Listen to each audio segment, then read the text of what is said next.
Our senator from Illinois, Dick Durbin, was part of the intelligence hearings committee. And he knew that the reason we were going to war in Iraq was a lie. He knew that. And he repeated the same lies as the Bush administration. The corruption we're facing is total, complete, and absolute, and it's completely bipartisan. That's why I don't get to talk at events. Because I don't talk about the evil Republicans or the evil Democrats. I talk about the entire political process being corrupted at its very core. I'm one crazy guy, but I'm asking you, help me and allow me to become the United States Senator Paul Wellstone on steroids. Thank you.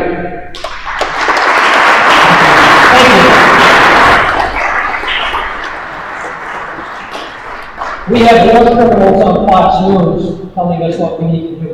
We have a Republican presidential candidate that wants to outfit his foreign policy with the Bush administration hacks. And Paul Wellstone is dead. Where's the justice? I want to close this out by a call for justice.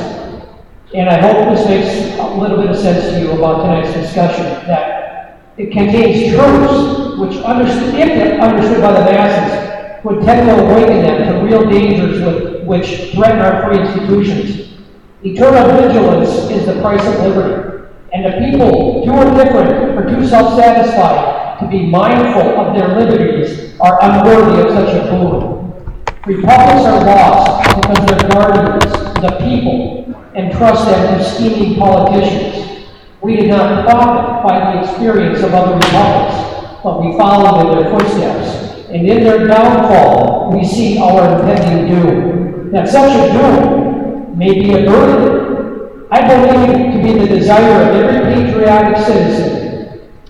And if, through these discussions, people are awakened to a consciousness of impending danger, I shall feel that this labor has not been in vain, that a revolution is upon us, that let us see to it that this sacrifice by people like Paul Wellstone is wrought by balance rather than bullets. Never in the history of the world have the means for imparting information been conducted on such an extensive and magnificent scale than at present time. Yet never have the masses been more ignorant of their condition or more mystified as to the real cause of their afflictions. Distracted by misfortune, blinded by prejudice, disheartened and bewildered, they are easy prey to the demagogue, whose profession it is to mislead and entrap them in political snares, to awaken people and direct them in their search for the real source of evils that have overtaken them is the aim and object of this discussion tonight. The people should be trusted when left to act in their own intelligent convictions, for the interests of the masses are identical.